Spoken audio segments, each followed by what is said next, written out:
Mega love shout out everyone, this is Chill Bill and today I am going to tell you the secret on how to get 1,000,000 views.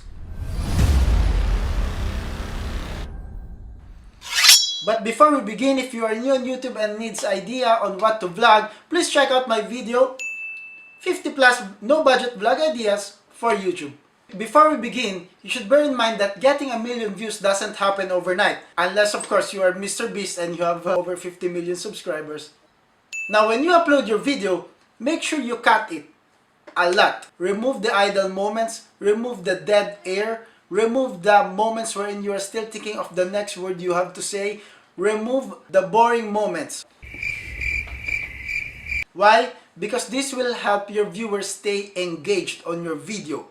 If I cut my videos, I'll be hurting my watch times. Well, not exactly. Shorter videos is a bigger advantage than making long videos. Let me explain. If I'm a viewer and I only have 15 minutes to watch on YouTube, and I find one of your 15 minutes video, I am giving you 1 view.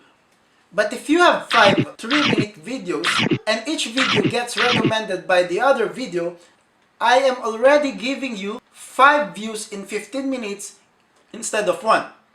And if you ask me, 5 views is way better than 1 view. This will help you a lot on your viewer retention, audience retention.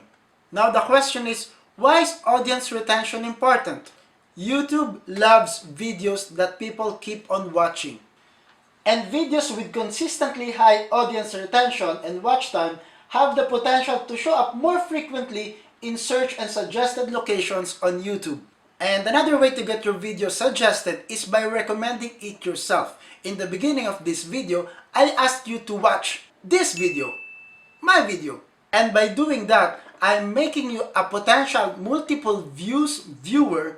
YouTube prefers longer viewer sessions that more single videos click. What do I mean by that? Videos that gets recommended in another videos and gets clicked by watching the other video has a better chance of showing up on suggested and recommended videos on YouTube.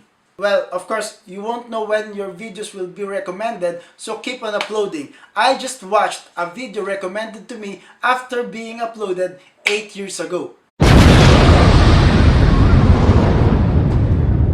I don't know when will this video be recommended to you, but if this gets recommended to you in 6 years, in 8 years, or maybe when I'm already 50 years old, well, just let me know, comment below and tell me when did you actually watch this video.